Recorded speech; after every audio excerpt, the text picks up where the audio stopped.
And as I said, that he's got that new not too new, but recent 4-part series on Pope Pius XII, the Pope and the Fuhrer, the secret Vatican files of World War II. Michael Knowles, thank you for being here with us. The pleasure is all mine. I can honestly say I'm a longtime listener and first-time caller. Oh, yeah. But I'm just such a huge fan of Catholic Answers.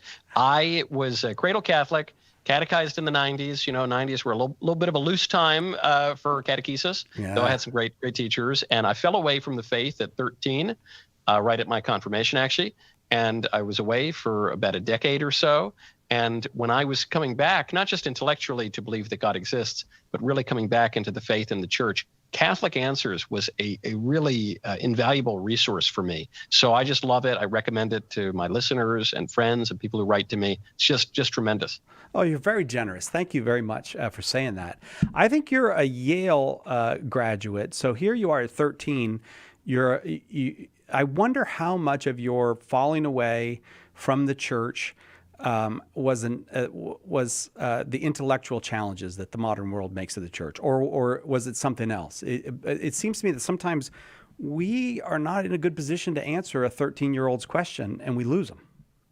Yeah, and you can't answer a 13-year-old's hubris is the real problem. Yeah, okay, so when enough. I was, I was a punk kid who thought he was smarter than he was, and this was the age of the new atheists and Christopher Hitchens with that delightful accent, and Richard Dawkins with his Oxford pedigree, and so I just thought religion was for dumb people, and I fell away. I think some of it did have to do even with weak, liturgy, a kind of effeminate practice of the faith, but it was on me. I was just had hubris, and so ironically, you mentioned I went to Yale. Not too many people become more conservative and religious when they're at Yale, but that place has a way of radicalizing some people at least, and so I became convinced God exists freshman year, and then it was by the end of Yale and my first year afterward that I was convinced Christ is who he says he is, and that the church is who she says that she is, and that kicked off a big process of reversion. Ah, how beautiful! What a beautiful story. Do they have like a Newman Center there or something, or it just you? They did. Not that I availed myself of it very often, but they do. They had a Thomas More Center, which I think I went to once or twice, maybe senior year. They have a wonderful parish, St. Mary's, where the Knights of Columbus, were founded. The headquarters is there in New Haven. But I've really only come to avail myself of those resources when I go back for reunions. Okay. And I know there are students who are a little further ahead than I was who were practicing there as students. Well, I ask in part because the most common prayer request we get here at Catholic Answers is, will you pray for my children who have left the church? And there are tons of parents would like to know, he went to college and didn't lose his faith the first year. He came to faith in God the first year. So give me the secret. How can a parent redo in their child's life what happened in your life? Well, I think you have to ask yourself why the child fell away in the first place. So for me, you intuited that it was the intellectual challenge of the modern world and pop culture. So then I get to Yale, and I realized that there were a lot of people much smarter than me, many of them atheists, secular. But the smartest people, I noticed, had this funny habit of believing in God. Oh. And so my roommate, randomly or providentially assigned freshman year, introduced me to, of all things, the ontological argument for God. And it was actually a version of it done in modal logic. So St. Anselm of Canterbury formulates the ontological argument, which is dismissed, though not wholly rejected, by St. Thomas Aquinas. Then it's redone by Gödel and Leibniz, and a Calvinist who was at a Catholic university, Alvin Plantinga, did a modal logic version that convinced me. I said, wow. But even more than, so look, the argument itself I think is sound. I agree with Bertrand Russell on that. And I don't think Aquinas really rejects it exactly, though I understand his problems with it. But frankly, even more than the argument, the realization that smart people believed in God was a bigger part for me. And then that led me to read C.S. Lewis, G.K. Chesterton, one Barfield, lots of other, Hilaire Belloc, wonderful because Belloc is more acerbic and kind of more entertaining in that way. But it led me to read some of those writers. And then I thought, I probably ought to get around to reading the Bible. That would be an interesting thing to do. And, some of the church fathers and doctors of the church. So look, that worked for me because of the problem that I had. Other people have problems that are more emotional with the church, or I mentioned earlier, liturgical. I'm a great fan of reverent liturgy, especially the traditional Latin Mass. I think for some people who didn't like the felt banners of the 90s and felt that it was irreverent or that there were liturgical abuses, I think liturgy is a way to re-enchant people with the church, and other ways as well. So even just people have a problem with certain priests, or they have to get over problems with family members. So I don't think there's a one-size-fits-all solution. But to your point, the modern world does present an intellectual challenge to the faith. I think that is waning actually in the last 5 or 10 years. But if that's your problem, then definitely a stack of Chesterton and Lewis and Belloc and those guys are a good way back in. Well, when we choose the faith, in some ways we are also choosing our group. We're choosing a whole collection of people. And I say this to bring us back to your work on Pius XII, because one of the like if you think if Hitchens can convince you that, look, people who believe in God are dumb, you don't want to be one of the dumb people, so you won't join that group. If people can convince you that the Catholic Church is just morally cowardly and hypocritical, you're not going to want to join that group. And it seems to me that is part of the story of Pius XII is he's presented to the world as this man who failed the greatest moral test of the 20th century. Is that who he was? Oh, it's a complete lie, and Pius really suffered a kind of a white martyrdom, and he did so out of moral courage, but it's just nonsense. And I guess the proof of that is that a lot of the historical revision comes about decades later. It really begins with a work of fiction, actually, a play in the 1960s that then was built upon by historical revisionists in the 1990s. In fact, that fiction was promoted literally by the KGB and communist agents. Right. And then, but really, the fight over state. Right. The deputy was the play was the deputy. Yeah.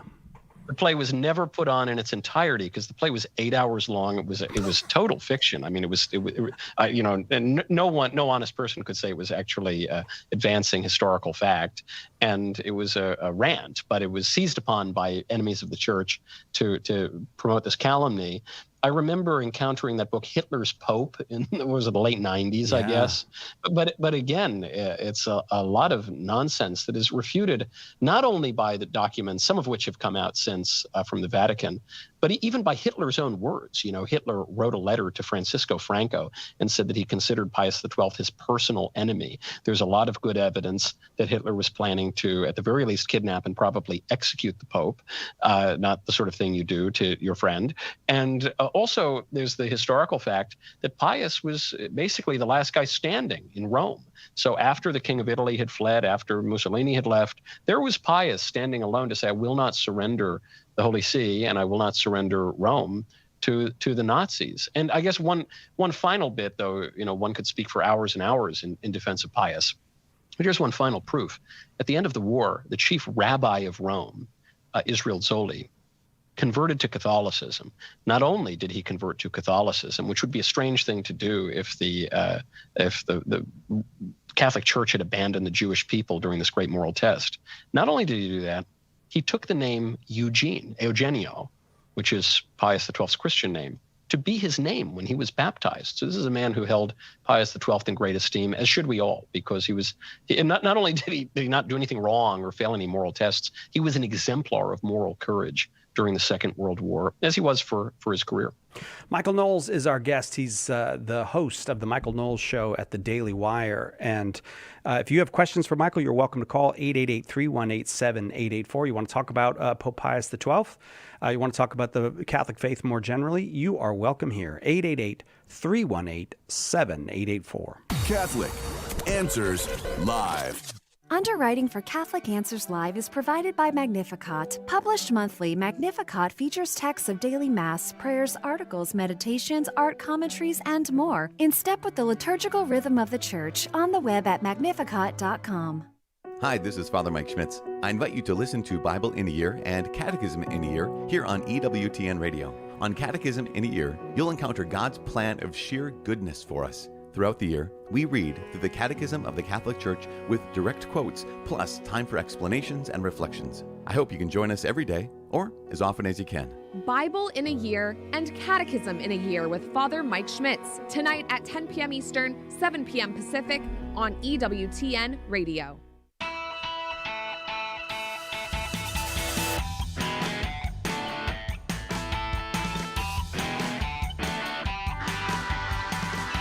Welcome back, Catholic Answers Live. If you were asking yourself, I wonder if Catholic Answers Live has made the big time yet. Yeah, we made the big time. Michael Knowles is here with us today. 888-318-7884 is the number. And we were delighted to find that Michael had done a 4-part series on Pope Pius XII, who you will not be surprised to learn we agree with him, is much maligned, a tremendous unfairness. The Pope and the Fuhrer, the secret Vatican files of World War II, is available now at the Daily Wire. You can check it out there. You start one of the videos with kind of evoking the fake news of our day, and I think the way you kind of say it, I won't be able to quote it, but nobody got more fake newsed than Pius XII. He got the ultimate fake news treatment. Yes. Yeah, it was just awful. It's one of the worst historical calumnies I've ever seen, certainly in recent memory. And I think what a lot of it was about, because as we mentioned in the earlier block, everyone agreed that Pius was a moral and courageous man during the war. Everyone agreed shortly after the war that Pius XII was a moral and courageous man. The calumny against him really didn't begin until a decade and a half later, just about. And so that has to raise your suspicions, not just on the fake news and these kinds of fights, but what the fight is really about. And I think a lot of the battle over the legacy of Pius XII was, one, a battle waged by the enemies of the church, promoted by the KGB, for instance, but also it was a little bit of an intra-Catholic fight. Oh. The fact that it kicked off in the 1960s, I think, is no coincidence. As there were debates over the future of the church, what the church would look like in the wake of the Second Vatican Council and all of the reforms that followed, there were figures who were trying to argue that we really ought to ignore church history and church tradition, who were looking forward to a new springtime for the church. And, one of the stubborn figures for them, I think, was Pope Pius XII, who was this figure of humility, of courage, of care, of selflessness, but also who was a figure of tradition. And so I do wonder if part of the promotion of these historically nonsense calumnies against Pius XII, easily refuted as we do in the Daily Wire series, I wonder if part of that was a little bit of a civil war within the church for the not the past of the church, but what the future of the church would look like. I had not thought of that, Michael. That's an excellent point. So I do think, though, there's a kind of an easy case to make against Pius XII, which is we don't have any film of him ever coming out on the loggia there and condemning Adolf Hitler, calling this whole thing racist, saying that what he did know, in fact, which was Jews are being murdered by the thousands in Poland and in Germany. He didn't do it. We don't have the video of him saying that. We don't have the film of him saying that, which is the kind of, I think, many people to take as a proof that he was a moral coward. Yes. Well, the easiest answer to that is, what happened when the Dutch bishops spoke out? The Dutch bishops did speak out in a very public and I would even say flamboyant way against the Nazis. And all well and good. I'm sure it felt very cathartic. But what happened as a result of that? Many, many Jews were slaughtered. And Pius XII, and we now can know this actually from the historical record, realized that if he were to do the same thing, it might provide some good PR for him. The result would be, for him as the Pope, a million Jews could be slaughtered. We know that he was working behind the scenes to protect the Jews of Rome and did save many. And we know, actually, because of his leadership and the care of the church, many hundreds of thousands of Jews were saved. Something like 800,000 Jews were saved during the Second World War. We know that the ones in his immediate vicinity, he was intervening on their behalf and establishing ways for them to get out of Europe and documents for them to leave. We know that he was hiding them in Castel Gandolfo and other places. We know that before he ascended to the seat of Peter, when he was the papal nuncio, the Secretary of State, he was working with Pope Pius XI on Mit Brennende Sorge, on plenty of other, papal letters to get out in the vernacular to try to stem the tide of Nazism. But the question would become, what would be better for him to do? To make a big show for himself, even if it meant that many Jews would be killed, or to work behind the scenes and suffer a kind of white martyrdom? And I know what the Christian thing to do is, and it happens to be what he did, and it resulted in much greater good. Again, the number is 888-318-7884, 888-318-7884. Michael, if you're up for it, I'll go to the phones and we'll take some calls. That'd be great. I'd love it. Michael Knowles from the Daily Wire, our guest. Off to the phones we go. We start in Denver, Colorado. Taylor in Denver, Colorado, watching on YouTube. Welcome, Taylor. You got a question for Michael? Yes. Hi, Cy. Hi, Michael. I'm a big fan of your show, Michael. I watched you all throughout the election last year. I talked about you so much, though, that my husband and toddler know who you are. I'm honored. Thank you. But the marriage is still solid, though. It didn't get in the way of that. It wasn't so much that it destroyed the marriage, Taylor. No. When I say, like, well, I was watching Michael Knowles, my husband just go, okay. What did he say today?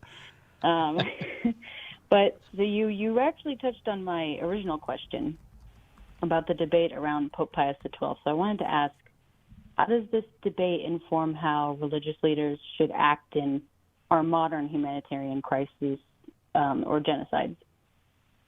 Oh, yes. Well, obviously, the church has a role to play in the affairs of the world. I know that there's an inclination in modernity to say that the church should just be this kind of ethereal thing and not touch on anything mucky or yucky like politics. But that has not been how the church has worked going back to antiquity. And obviously, the church and the papacy have had a role in politics all from antiquity throughout the Middle Ages, relying in some cases on the protection of secular kings and shedding spiritual light on those kings to grow the civilization that we know as Christendom. So there is a distinction to be made between the spiritual and the temporal, but the church should not stay quiet on temporal matters. On the flip side, we have to remember that the church has competency, in particular competency, in certain areas that she might not have in others. So if the church is going to weigh in on some particular, environmental policy or something, that is to be taken with less gravity than, say, the church weighing in on a matter of dogma or doctrine. And this, is all rather nuanced, and frankly, it's more an art than a science. But the church has never taught the kind of quietism that I think a lot of secular leaders would prefer, which is for the church to just shut up and go her own way and keep quiet while, political leaders, for instance, imprison nuns and pro-life advocates. Can't do that. That's not the role in the world. The church has to have an active stance. As a priest friend of mine once pointed out, there are too many pacifists in the church militant. And when our Lord tells us that the gates of hell will not prevail against the church, he is obviously not describing a defensive posture of the church. He's not saying that the armies of hell will not prevail against the church. He's saying that the gates of hell will not prevail, meaning that the church will be active and will knock down the gates of hell and will be on the move in the world.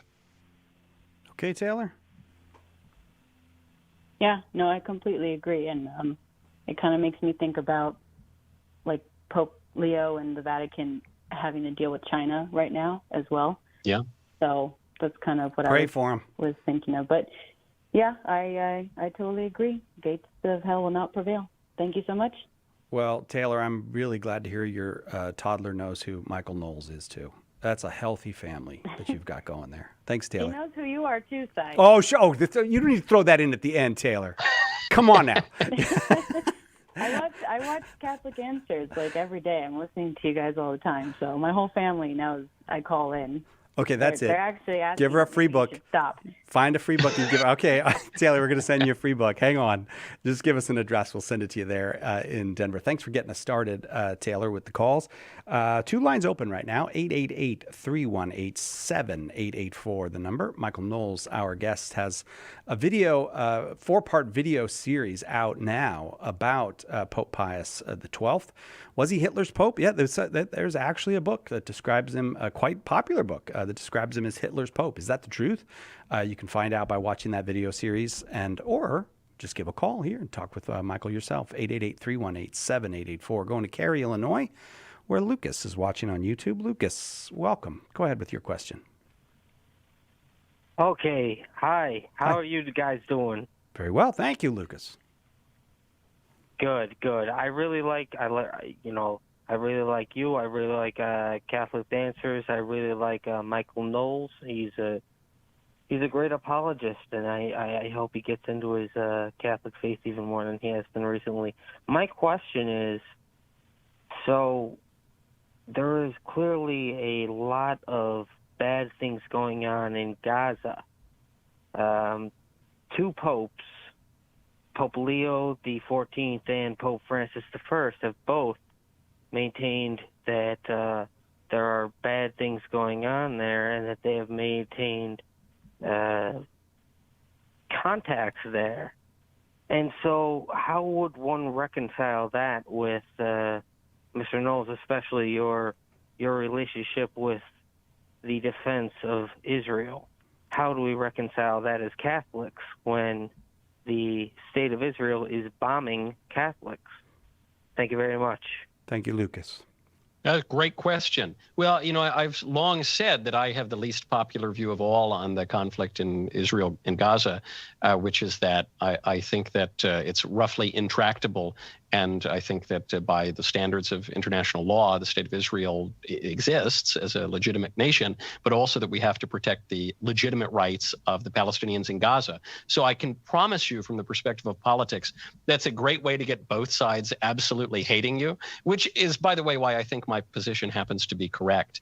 And so as Christians, we have a particular interest in protecting Christians in the Holy Land who have been there for 2,000 years and who still exist, though, in a very small number in Gaza. Unfortunately, Islam has really crowded out Christianity there. And also, we need to protect the Christian presence in the holy sites. What does that mean? What do we do about it? Well, if the 2 options that are being presented by the partisans are that we obliterate, the Palestinians, I think that would probably be unacceptable by the standards of just war, just conduct in war. But if the other alternative is that we wipe out the nation state of Israel, by what mechanism you would do that in international law, I don't know. If it's by the mechanism advanced by Hamas, which is through genocide, I think that would probably be unjust and unacceptable. So then what are we left to do? And I think without getting too party political, I think President Trump's plan was pretty good, and I think the way he was able to do it was by restraining the ambitions of some within the Israeli government, some of whom wanted to remove the Palestinians from Gaza entirely, send them to a place like South Sudan or something, but also by being tough and really curtailing the Islamists in Gaza. So the plan seems to be working relatively well for an extremely hostile region. I agree. I was deeply troubled by the attacks, albeit perhaps accidental, on Holy Family and on St. Porphyrius. I don't see how it's in the interest of the state of Israel to attack Christian communities there. I take them at their word that those were accidental, but then there need to be fewer accidents, especially when that country has the backing of the United States.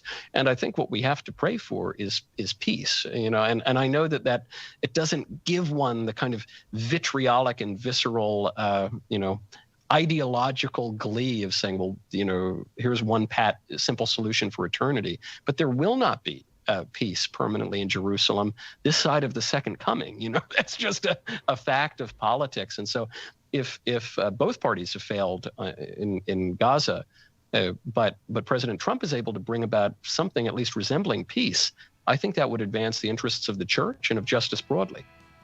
Lucas, again, thank you very much for the call and for the question. I'm still looking at 2 lines open, which is actually shocking me. If you'd like to talk with Michael Knowles about his series on Pope Pius XII. If you've got questions about Pope Pius, was he a morally cowardly person, a collaborator, or a hero? Your question's welcome. 888-31-TRUTH. Lots of people have big questions about Catholicism. It needs a big book of answers, and now it's got one. The Big Book of Catholic Answers is filled with helpful replies to more than 250 questions about the faith. Questions about God, salvation history, the Creed, the Bible, the list goes on and on. Order your copy of the Big Book of Catholic Answers today at shop.catholic.com or ask for it at a good Catholic bookstore near you. We hope that one of the things that we communicate here at Catholic Answers Live is that our Catholic faith allows us to be fully serious about all the problems we encounter in the church and in the world, but it also lets us have light hearts and maybe even mix in a bit of fun, and that is exactly what our good friend Joe Heschmeyer does in his popular podcast, Shameless Popery. You should check it out at shamelessjoe.com. Joe's got a deep grasp of the faith, morals, the teachings of the church, all that, but he's also got a witty conversational style. He entertains and he informs, but you will leave equipped to better answer the most common challenges, misconceptions, and questions about the Catholic faith. He's got insightful guests, he does on-air debates, and he takes a close look into all the things that you want to know about as a Catholic living today. You'll walk away knowledgeable and filled with joy. Look for Joe on his YouTube channel. Check him out at shamelessjoe.com or wherever you get your podcasts. And if you like what you hear, become a patron. What is the Catholic Church? Everyone seems to have an opinion, but the church never quite fits into the boxes people make for it. In The Faith Unboxed, author Andrew Petiprin looks at some of the most common boxes people put the Catholic Church in and explains why they don't fit. In doing so, he brings us closer to what the church really is, the institution founded by Christ. Order The Faith Unboxed today at shop.catholic.com or ask for it at a good Catholic bookstore near you.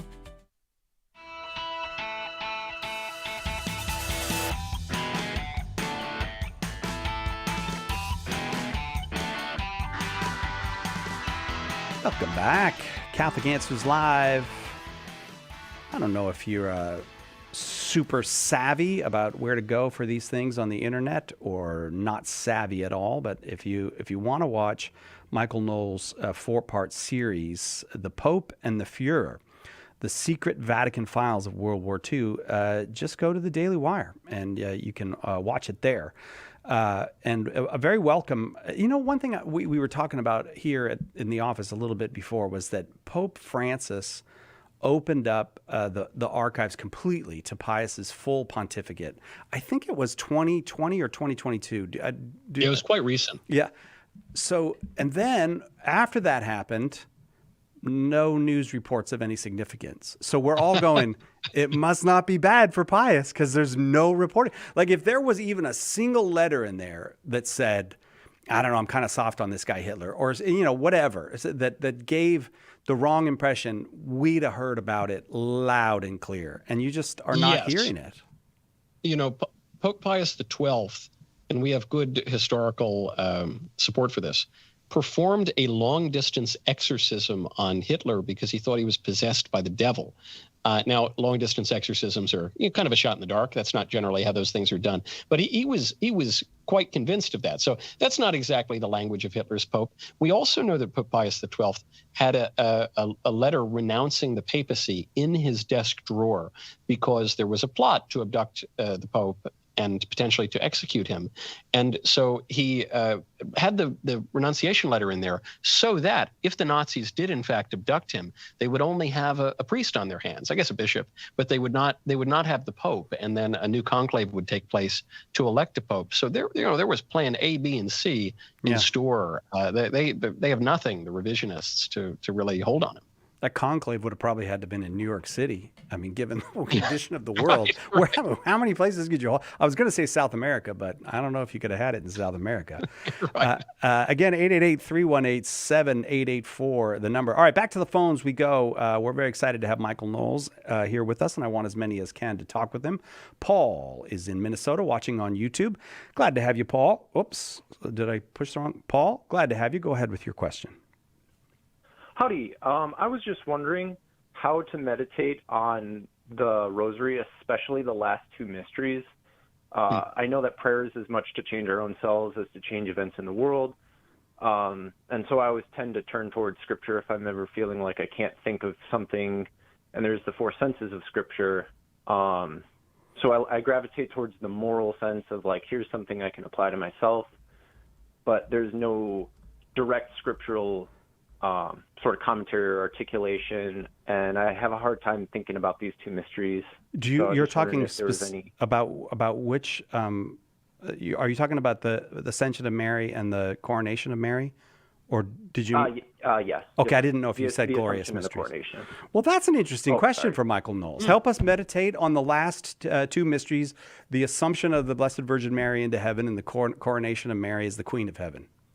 Oh, happily. I love meditating on those mysteries of the Rosary. I guess the way that I would think about it is I try, look, and sometimes I'm distracted and sometimes I'm thinking in a more conscious way of say, a moral question or a problem in my own life. And I find that gets me a little bit stuck in my head. The way that I try to approach the mysteries, and not just the glorious mysteries, but the others as well, is just to see something. So I think Joseph Conrad writes this very well in an introduction to one of his books. He says that the thinker deals in ideas and the scientist deals in facts, but the artist is there to make you see something.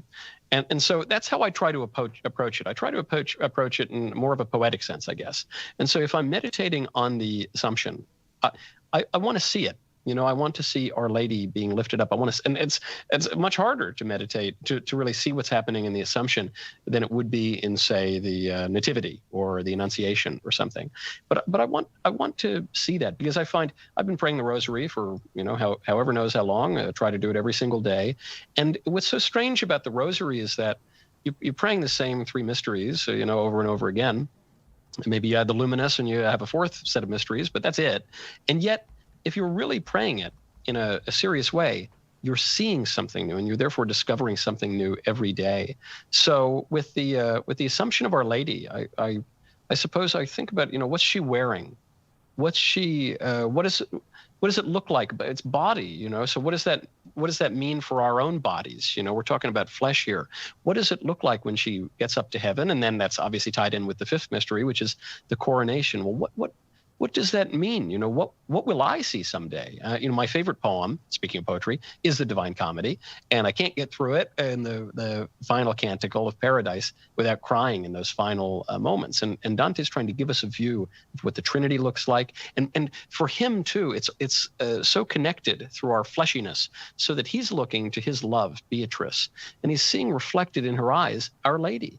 And then Our Lady is looking to our Lord and looking to the Godhead. And so anyway, that's all a kind of poetical and rambling way to say, I try to look at what it means for our flesh, for the colors that we're going to see. And often I'm praying the Rosary as I'm driving, which I probably shouldn't. I should probably be in my room with my eyes closed. But I connect those mysteries for something as ethereal and magnificent as the Assumption and the coronation with the trees that I'm driving past, with the clouds in the sky that I'm looking at.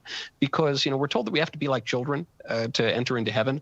And so you think it's a child who assumes that when we go to heaven, we're just going to look around the clouds or something. But there's a reason that God has given us this image for the heavens. And so I look at those clouds too, and I think, okay, well, you know, someday when if I'm lucky, you know, hopefully, when I look around there, it is in a meaningful sense going to look like this, you know. And Our Lady is going to be wearing something, in a certain sense, she will have her body in heaven too, and she will really be crowned, and that will mean something as real to me as when a president is inaugurated or a king might be crowned on his throne. Paul, thank you very much for the question. I know you probably have a pretty good job there, but if you're ever looking for work, Michael, that was a pretty good apologetics answer. Thank you. We like that one. I fear sometimes when I speak about something personal like that, I sometimes fear, I say, I don't know, maybe I'm getting a little rambly. But for people who pray the Rosary every day, I think you probably know what I'm talking about. Amen. All right, off to Dearborn, Michigan we go now, listening on the Ave Maria Radio Network. Betsy in Dearborn. Thanks for the call, Betsy. Go ahead with your question for Michael Knowles. Hi. The question I have is, there is a group of people who tout themselves as the true Catholic Church called Sedevacantists. And I just recently found out about this. In Detroit, we have beautiful Catholic churches. And it's also a warning to those who would like to go and think they're going to a Catholic church in Detroit. You got to make sure it's a true Catholic church. So the question is that they recognize Pope Pius XII as the last vicar of Christ. Did he foresee Vatican II on the horizon? And this whole set of vacantist thing, I guess that would have come after him. So, and also, like I said, a warning to people who think they're going to a Catholic church, make sure it's a legit Catholic church. As opposed to the true Catholic Church, which is not a legit Catholic Church. All right. Let's Yeah. It's odd, but that's the name of a church that is actually in a state of schism with the Catholic Church. Michael? Yes, there have been schisms and heresies and all sorts of things since antiquity. So I guess what makes Sedevacantism a little different than some of the modern stuff we see is that Sedevacantism is wrapped in the garb of tradition. Just a reminder that schism and heresy can come in all forms, and it doesn't favor just one aesthetic or another. But yes, the claim is that the seat of Peter is empty. Sede vacante. I once accidentally went to a Sedevacantist church, I guess.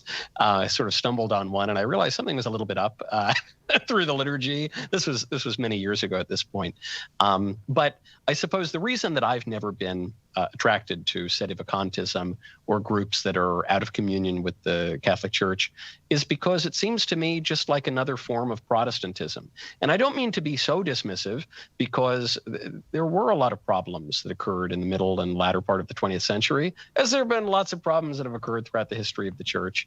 However, it's very important that when we take liturgy seriously, when we take continuity seriously, and the magisterium seriously, we don't want to make an idol out of our own private judgment, and we want to remain obedient and faithful to the Church, because we're promised that the bark of Peter is going to be stormy, and we see figures of this in the Gospels. And however, it's really our only hope. When our Lord says, I have the words of life, and whoever eats my flesh and drinks my blood has life in them. And if you don't, then you have no life in you.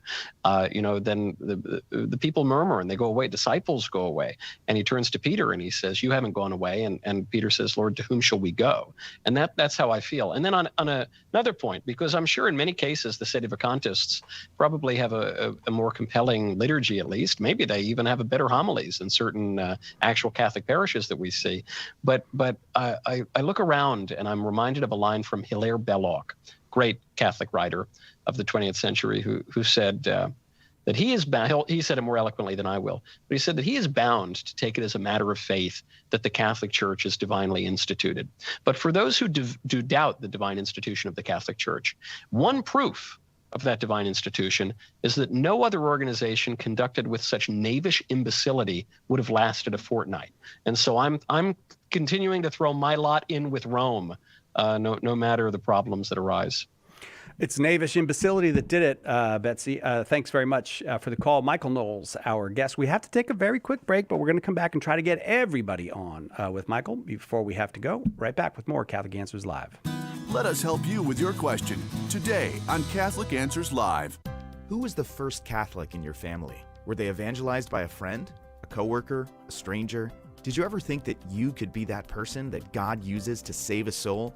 And that soul could save their family, their grandchildren, and generations to come. At St. Paul Street Evangelization, a Catholic nonprofit, we train, equip, and mobilize Catholic disciples to do the urgent work of evangelization. Catholic Answers is supported in part by St. Paul Street Evangelization, streetevangelization.com. Proclaiming the faith, changing lives. The year was 1996. The World Over debuts with Raymond Arroyo. Each week, Raymond challenges viewers with important political and cultural reporting and analysis of a wide variety of topics of interest to Catholics and people of faith. To learn more about Mother Angelica's life and the history of EWTN, visit EWTN.com/Mother Angelica.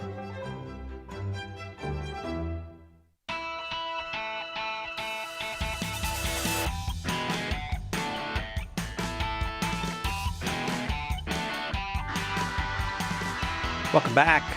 Next hour, our good friend William Albrecht will be here. This hour, Michael Knowles is our guest from the Michael Knowles Show at the Daily Wire.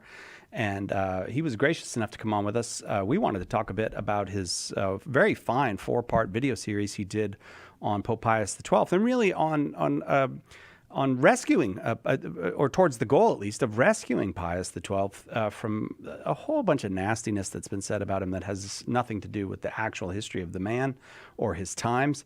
You can check it out on the Daily Wire. But we also said if you have other questions about the Catholic faith, you're welcome to call and ask them. And folks have taken us up on that. We'll go now to Chris in Lansing, Michigan, also watching on YouTube. Chris, welcome. You got a question for Michael? Hey, Si. Good to hear from you again. Oh, nice to hear from you, Chris. Michael, Thank big you. fan. Yeah. I was just curious about the canonization process for Pope Pius XII, because I know he was declared venerable by Benedict XVI. Where do we think, maybe in your lifetime or maybe the next generation, do we think he'll be canonized as a saint? And similarly, what are the best writings of his that I could look into that would really teach me about what he believed and where he was as a Catholic man? Thank you. Oh, good question. I'll take it in the opposite order. I mean, I would read the encyclicals. His encyclicals are really good. And I would read his encyclicals and the encyclicals of Pius XI in concert, because obviously one proceeds from the other. And he chose the name Pius XII to show continuity with Pius XI. And he worked very closely with Pius XI because he was basically the right-hand man at the Vatican. He was the Vatican Secretary of State. And before that, he was the papal nuncio in Germany. So, he's kind of the singular man of that era. And in terms of the canonization process, I find myself of two minds on it, actually, because as you say, he's a servant of God and then made Venerable Pius XII. And, it's above my pay grade to canonize people, but it seems like he's as worthy a contender as just about anybody. But of course, there's a real juridical process for that. And we are confused by that fact in modern times because we seem to fast track popes. Everyone just becomes a saint right away. That's historically a little bit weird in the history of the church.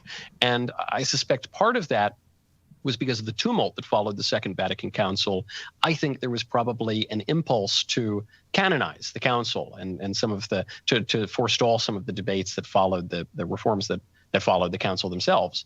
That said, I think we should slow it down. I think it's actually better to allow natural cults, to develop over time and allow this process to play out as the church plays out her history, not in days and weeks, but in centuries. That said, if we're going to fast track all the popes now to canonization, then if that's the standard, there's no better candidate than Pius XII. Chris, I'm going to keep going to try to get everybody on. I hope that this habit of canonizing popes is extended to radio hosts before too long. That'll be a good thing when that happens. Todd is in Scottsbluff, Nebraska, listening on Spirit Catholic Radio. Welcome, Todd. You got a question for Michael? Oh, he's coming. Hi, Todd. Oh, he's really far behind. Sometimes we have to wait for the signal to bounce off. How does radio work? It bounces off the sun? I'm not sure exactly. I think that's it. It bounces off Mars. We need to get Elon in here with Starlink. Come on, help us out. Todd's going to notice that he's on in just a second. No? Should I? I'll have to come back to you, Todd. It's taking too long. All right. I'm here. Oh, you're here. Welcome. Go ahead with your question. Okay. Gosh, I'm so sorry. It's awful soft. Well, I guess it's as loud as it's going to get. Hey, so the question is that hopefully you guys are familiar. Maybe you've already talked about it. But the movie The Scarlet and the Black, I believe, had Gregory Peck in it, and it was about World War II and Pope Pius and the work that, Gregory Peck as a Monsignor was doing with that. But I was curious, what did you think of the portrayal of Pope Pius? Well, tell us how he was portrayed, Todd. Give us an idea. How was Pius portrayed in that movie? Well, in my humble opinion, I thought that they made it look like he was just walking an absolute razor thin wire, and he was giving Gregory Peck permission to do whatever you need to do, but don't let me know about it. Yeah, to save Jews. If the so. Okay, let's let Michael Knowles answer. Thank you, Todd. Well, I actually haven't seen the movie, but I've never let my ignorance stop me from commenting on something. So I'm happy to weigh in, of course. It gets to a really important point in the calumnies against and the defense of Pope Pius XII, which is to remember his place historically. So the Lateran Treaty has just been concluded. This resolves the Roman question, which began in 1849. The popes had essentially been prisoners of Rome because the Republicans of Italy stole the papal states. And so the temporal authority of the popes had been greatly shrunk. This has just been concluded now. There's a fascist takeover of Italy. The entire continent is tearing itself apart. You've now got the United States and Japan entering into the war. Pius is in a politically very difficult spot. He knows that if he speaks out, one, he would imperil the Jews themselves because of what we saw in the Netherlands, but also he's got these responsibilities. The responsibility as the vicar of Christ on earth for the universal church. His responsibilities to the Urbi et Orbi. He's got responsibilities in Rome, in the Italian peninsula, throughout Europe, and so on. So yes, he was walking a tightrope, but that said, he was not vacillating morally in any way. I mean, he was morally as clear as can be. This is not just a hagiography. To your point that you made earlier, the fact that the archives have now been fully opened for years and there are really no hit pieces that have come out on him, I think really proves that. But it's a reminder, too, that the Pope has political constraints. He is a man in time and history. Ours is an incarnational faith. And to dismiss that somehow, I think, is not only unfair, it's preposterous. And you know what? I'm going to keep going. I want to get everybody on with Michael Knowles if I can. So I'm just not going back to callers today. But Todd, thank you very much. I'm glad we did get to speak with you. Grace is in Wilmington, North Carolina. Grace, you've been waiting a while. Thank you for waiting. Go ahead with your question for Michael Knowles. Hey, Sarah. Hey, Mr. Knowles. Hi, Grace. I'd like to know, considering the era that Pope Pius lived in, I want to know, what, if any, comments did he have about the third secret of Fatima? Okay. And also, what did he think about the fact that Russia was never consecrated to the Immaculate Heart of Mary? That's a good question. I wish I could be the Pope's spokesman, but I'm really not. I'm wholly ignorant. I've read many theories about the third secret of Fatima, and even the various consecrations of Russia to Mary, which seemed to have taken place, but then maybe didn't take place. And so I wish I could give you a more compelling answer on your very particular question, but I have to shrug my shoulders with, especially vis-a-vis a man who died in the 1950s. And I hope we find out during our sojourn on Earth, but we might have to wait until we're on the other side of the veil. Grace, hang on. I'd love to send you a book because you waited a while, and I appreciate that very much. But I have a question I'd like to get to Michael. I think it's from the internet. I'm not exactly sure who. I don't have a name next to it. But essentially, the question for you, Michael Knowles, is how do we make the United States Catholic? Really good question. And I think give it enough time is my simple answer. And it's not just soft soap and wishful thinking, because Alexis de Tocqueville, who's the greatest analyst of American democracy ever, writes in the second volume of Democracy in America, he says, look, it's a Protestant country, but over time it's going to tend in two directions. It's going to either give up religion entirely, because democracies hate having authorities, so they want to give up any authority. But if they maintain a religious authority, they want that authority to be uniform. And the only religion that has a proper universal uniformity to it is the Catholic Church. And so America will give up religion entirely or will move to the Church of Rome, is Tocqueville's words. And I think a lot of people would have laughed at this until recently, because you're now seeing a big uptick in Catholicism, especially in the United States, not merely because of mass migration, but because of adult conversions. And you're seeing this throughout the West. You're seeing this in France as well. I'm not terribly surprised to see it, because I think, it's the true church and will survive all of the schisms and the heresies. But another reminder, too, that even our political order, established by Pilgrims and Puritans and separatists and Protestants, not too many Catholics among them, if you look at the political order of the United States as it's outlined in the Constitution, and you read St. Thomas Aquinas on the ideal regime in the Summa Theologiae, it's actually kind of hard to find much distinction between the two. And so we might have more of a Catholic country than we think, even just below the surface already. Do you have in your mind things that we can do to help bring that about? I mean, I know there are people who say, well, just live a good example, but I feel like there's more that we could do than that. Yes. Well, prayer is good. Prayer, as a priest friend of mine, Father Ben Keeley, points out, is really the first resort. It's not supposed to be the last resort. But then we have to remember that religion is lived out. It's a public thing. It's not just, as some politicians want us to believe, something that we do when we close our eyes in our own heads. We have to. Religion is a habit of virtue that inclines the will to give to God what He deserves. So you got to do that in public, where two or more are gathered. That's where our Lord is also. So you have to do that in community. And sacramental theology, I think, is very attractive to people, especially today for this reason. We live so much of our lives virtually online, where the body doesn't matter. People are drawn to the alternative. So we need to promote that sort of thing. We have to have the clarity of vision and the moral courage to actually live our life in a public way. And we need to insist upon standards and norms that are properly Catholic. That is conducive to everyone's flourishing. And we need to stop buying the nonsense fed to us by late 20th century politicians who want to pretend that the American political order is supposed to exclude religion. That is not true today. That never has been true. And the very fact that our country is much more open to Catholicism than it has, we have a practicing Catholic vice president, for instance, something that most people would have thought was not imaginable. We can continue to promote that. And the secularists and the atheists can whine and scream, but the actual American political tradition, I think, is on our side. We just have to have the courage to follow it. I imagine you must get it all the time, though, that when even the question that I asked you, there are people who will go, well, see that? They want a theocracy. They want it to be a Catholic country. Well, theocracy has a real definition, though people abuse that term. Theocracy is ruled by religious clerics. And I don't think, we do have an American citizen who is a monarch of a country. That would be Pope Leo. He is an American who happens to be a monarch. But he went to Rome to do that. He didn't stay here in America. So no one's asking for rule by clerics. There are plenty of clerics I wouldn't want anywhere near political power in the United States. What we're acknowledging is that all polities have some relation to morality and to religion. It's just inescapable.